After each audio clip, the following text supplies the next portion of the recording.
दोस्तों, अभी तक आपने देखा था हेजल और स्टीव एक नए हरे भरे ग्रह पर उतर चुके हैं जो धरती जैसा है लेकिन पूरी तरह अलग।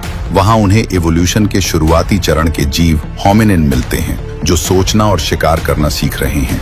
हेजल और स्टीव का स्पेसक्राफ्ट खराब होने की वजह से वे लोग वहां फंस गए हैं और उनका संपर्क अब धरती से टूट चुका है।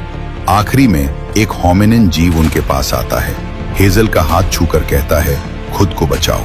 ये थी पार्ट 1 की अब तक की कहानी। अगर आपने फर्स्ट पार्ट नहीं देखा तो लिंक डिस्क्रिप्शन में है, जाकर देख लें। अब इसके आगे उस होमिनिन के शब्द खुद को बचाओ हेजल के दिमाग में बार बार गूंज रहे थे। वो समझ नहीं पा रही थी कि उस जीव का मतलब क्या था।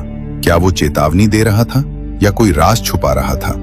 हेजल और स्टीव ने उस रहस्यमयी ग्रह की सतह पर अपनी पहली रात बिताने का फैसला किया। उनका स्पेसक्राफ्ट अब पूरी तरह बंद था और कोई संकेत धरती से नहीं मिल रहा था। ग्रह की सतह पर सूरज की आखिरी किरणें और चांद की ठंडी रोशनी मिलकर पूरे इलाके को रहस्यमयी बना रही थी। स्टीव ने धीरे से कहा, हेजल, हमें समझना होगा कि ये ग्रह सिर्फ सुंदर नहीं है, कुछ ऐसा है जो इन होमिनिन जीवों और इस वातावरण के पीछे छिपा हुआ है। हेजल ने कैमरा चालू किया और आसपास दृश्य रिकॉर्ड करने लगी। हाँ स्टीव, और मुझे लगता है वो जीव हमें सिर्फ चेतावनी नहीं दे रहा था, वो हमें इस ग्रह की असली चुनौती के लिए तैयार कर रहा था। रात के सन्नाटे में पूरा ग्रह शांत था, जैसे इस ग्रह पर कोई भी नहीं था। कोई आवाज नहीं, कोई हलचल नहीं, केवल हवा की हल्की हल्की सरसराहट। धीरे धीरे रात बीती और सुबह की हल्की धूप निकली। हेजल और स्टीव अपने स्पेसक्राफ्ट के बाहर निकले। बाहर का नजारा देखकर वे दोनों हैरान रह गए। दूर मैदान में बहुत सारे जानवर घूम रहे थे, कुछ हिरण जैसे, कुछ बड़े हाथी जैसे। हेजल और स्टीव ये नजारा देख बिल्कुल हैरान थे। तभी दूर हेजल और स्टीव की नजर एक होमिनिन के परिवार पर पड़ी। वे एक गुफा के सामने शिकार किए हुए खाना खा रहे थे और अपने बच्चों को शिकार करने के नए तरीके सिखा रहे थे। ये दृश्य देखने में अलग और बहुत रोचक लग रहा था, मानो इंसानियत की शुरुआत उनकी आंखों के सामने हो रही हो। वे लोग जिधर भी देखते हर एक चीज नई धरती की शुरुआत जैसी लग रही थी, मगर वे ये भी जानते थे ये जगह जितनी खूबसूरत दिखती है उतनी ही खतरनाक भी बन जाती है जब भूख की जंग शुरू होती है। स्टीव ने हेजल की ओर देखा। दोनों की आंखों में एक ही डर था, अगर उनका खाना खत्म हो गया तो उन्हें भी इस जंग का हिस्सा बनना पड़ेगा, और तब जो हालात होंगे वे किसी और दुनिया जैसे होंगे। थोड़ा आगे बढ़ते हुए हेजल और स्टीव एक चट्टान के पीछे छिपकर देखने लगे। उनके सामने एक होमिनिन समूह था, लगभग 8-10 जीव। वे मिलकर पत्थरों को टकराकर औजार बना रहे थे। उनकी हर हरकत में ध्यान और सीखने की कोशिश झलक रही थी। एक युवा होमिनिन के हाथ में अचानक पत्थर की धार लग गई। वो दर्द से कराहा तो समूह का एक बुजुर्ग धीरे से आगे बढ़ा। उसने पास रखी सूखी पत्तियों और मिट्टी से कुछ मिलाकर उसके हाथ पर लगाया, जैसे किसी प्राचीन डॉक्टर की तरह इलाज कर रहा हो। ये देखकर स्टीव हैरानी से बोला, हेजल, ये लोग तो सोचने, समझने और सिखाने की काबिलियत बहुत पहले ही सीख चुके थे। हेजल ने धीरे से कहा, हाँ स्टीव, शायद यही वो पल था जब इंसानियत ने स्वस्थ उपचार में कदम रखा था। हेजल ने आसमान की ओर देखते हुए कहा, स्टीव, ये ग्रह कितना शांत लग रहा है, फिर उस होमिनिन ने हमें चेतावनी क्यों दी थी? स्टीव कुछ सोच ही रहा था कि तभी अचानक एक जोरदार दहाड़ गूंजी। दोनों ने चौंक कर देखा तो दूर मैदान में एक विशाल शेर होमिनिन के परिवार पर टूट पड़ा। कुछ ही पलों में उसने एक होमिनिन को बेरहमी से मार डाला। बाकी सभी चीखते हुए इधर उधर भागने लगे। गुफा के पास अफरा तफरी मच गई और होमिनिन के बच्चों की चीखें पूरे इलाके में गूंज रही थीं। ये नजारा दिल दहला देने वाला था। हेजल और स्टीव दोनों के दिल जोर जोर से धड़कने लगे। उन्हें उसी पल एहसास हुआ यही वो खतरा था जिसकी चेतावनी उस होमिनिन ने उन्हें दी थी। ये सब मंजर देखने के बाद हेजल डर से कांप उठी। उसकी आंखों में आंसू भर आए। वो धीमी आवाज में बोली, स्टीव, मुझे धरती पर जाना है।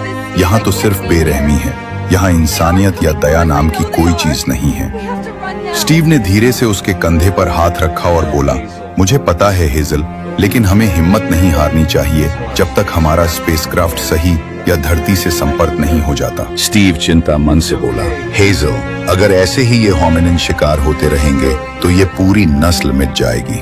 इस ग्रह ने इन्हें जन्म दिया, पर अगर हमने कुछ नहीं किया तो ये लोग यहाँ तक पहुँचते पहुँचते ही खो जाएंगे। हमें कुछ करना होगा, नहीं तो यहाँ धरती बनने से पहले ही इंसान खत्म हो जाएंगे। हेजल ने उसकी बात सुनी। आंखों में दुख और निर्णय दोनों चमकने लगे। स्टीव ने धीमी आवाज में कहा, पहले उन्हें सुरक्षित जगह और खाने का जरिया देना होगा, फिर धीरे धीरे उन्हें बचने के तरीके और बेहतर औजार दिखाएंगे। दोनों बिना आवाज किए संभल कर आगे बढ़े।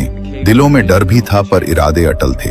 उन्होंने फिर एक होमिनिन के पास जाने का फैसला किया, पर सामने परेशानी ये थी कि क्या वे उन्हें समझा पाएंगे कि वे मदद करना चाहते हैं या होमिनिन उन्हें खतरा समझकर भाग जाएंगे। हेजल के दिल में डरी हुई उम्मीद थी। वो सोच रही थी कि अगर वे भाग गए तो सब बेकार हो जाएगा। स्टीव ने धीरे से कहा, हमें धीरे और शांत अंदाज में जाना होगा। कोई तेज हरकत नहीं करनी चाहिए। पहले हम अपना हाथ दिखाएंगे, फिर खाना और धीरे धीरे दोस्ती का संकेत देंगे। हेजल ने याद किया जब एक होमिनिन ने पहले उसका हाथ छुआ था। ये एक अच्छा संकेत था कि किसी तरह समझ पैदा हो सकती है। धीरे धीरे दोनों ने अपने कदम उन होमिनिन की तरफ बढ़ाते हैं, हर कदम पर उम्मीद और डर दोनों साथ में चलते हुए। जब वे लोग उनके पास पहुंचे तो कुछ होमिनिन डर के मारे पीछे हट गए। उनकी आंखों में अनजाना डर साफ झलक रहा था। हेजल और स्टीव धीरे धीरे रुके, कोई हरकत नहीं की, बस उनके तरफ देखते रहे।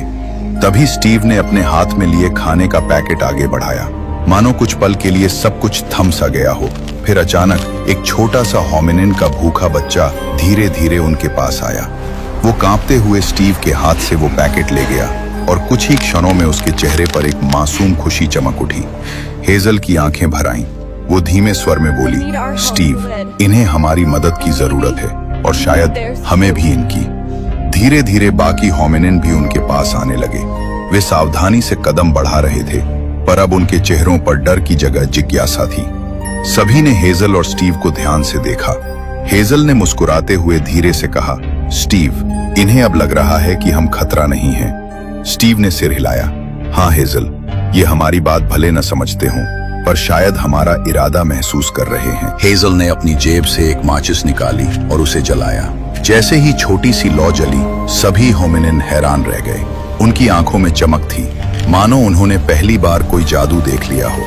अब तक वे पत्थर रगड़कर आग जलाना सीख रहे थे, लेकिन उनके सामने अब एक पल में जलती हुई आग थी।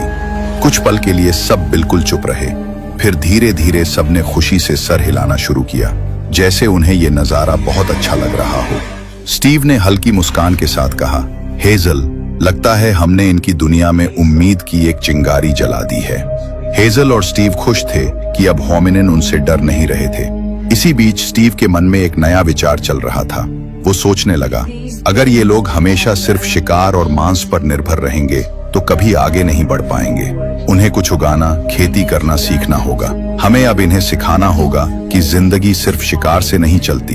हेजल ने सिर हिलाया और धीरे से बोली, अगर हमने इन्हें सिखा दिया कि जीना सिर्फ जिंदा रहने का नाम नहीं, बल्कि जीवन को बनाना और संवारना भी है, तो शायद ये ग्रह एक दिन इंसानियत की नई सुबह देख सकेगा।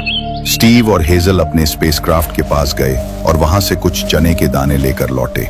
फिर उन्होंने होमिनिन के सामने जमीन खोदी और सावधानी से वे दाने उसमें बो दिए। वे हर कदम को धीरे धीरे दिखा रहे थे, ताकि वे समझ सकें कि भोजन केवल शिकार से नहीं बल्कि जमीन से भी उगाया जा सकता है। सभी होमिनिन बड़े ध्यान से देख रहे थे।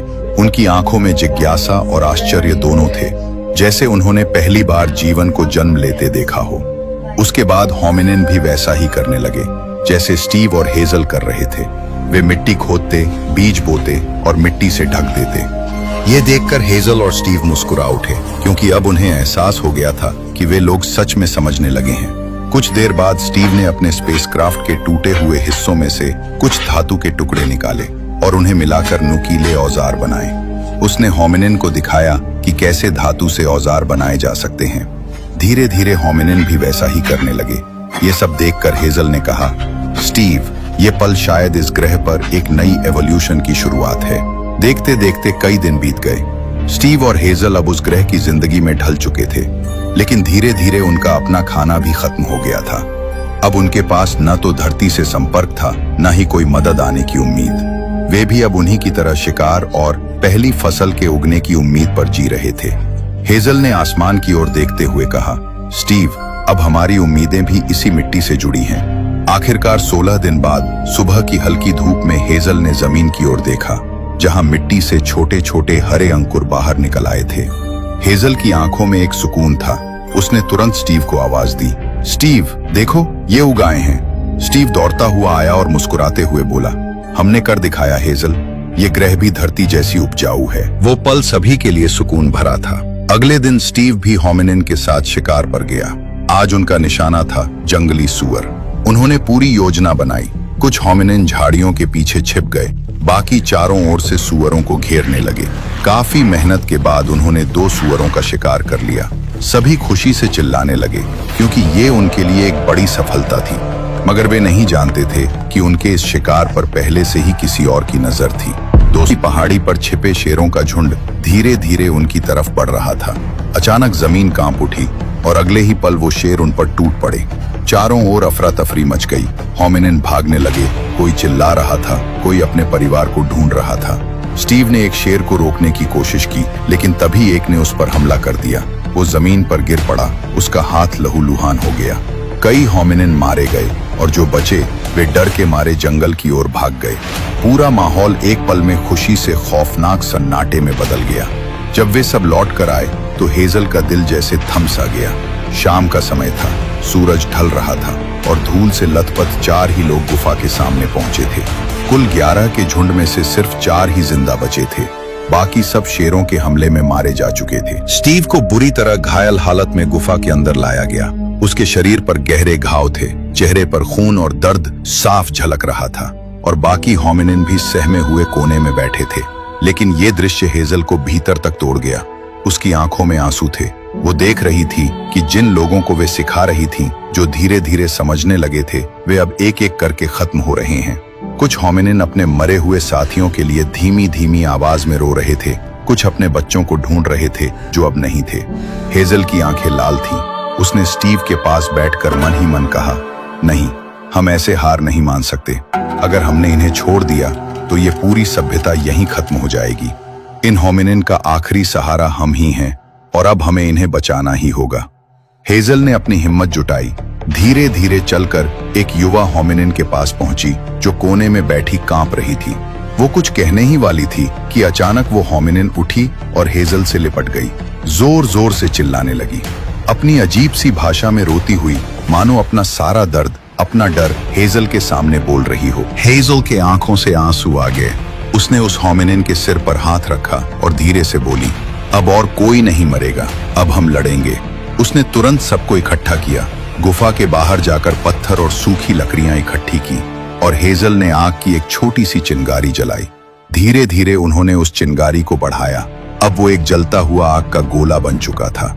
हेजल ने चारों ओर देखते हुए कहा, अब हमारे पास यही एक हथियार है, ये आग, जो डर को भगा सकती है और हमें बचा सकती है। होमिनिन उसकी ओर देखने लगे। उनकी आंखों में पहली बार डर की जगह उम्मीद थी। वे सब मिलकर आग के चारों ओर खड़े हुए, जैसे किसी नई शुरुआत का वचन ले रहे हों। दोस्तों, क्या हेजल उन होमिनिन को उन खूंखार शेरों से बचा पाएगी और क्या स्टीव ठीक हो पाएगा? ये जानने के लिए आपको पार्ट 3 देखना होगा। अगर आप चाहते हैं कि हम इसका अगला पार्ट लाएं, तो कमेंट बॉक्स में लिखें पार्ट 3। याद रखें, ये कहानी काल्पनिक है, लेकिन इसमें आने वाले समय और बीते कल की एक झलक भी है। तो कहानी का आनंद लें।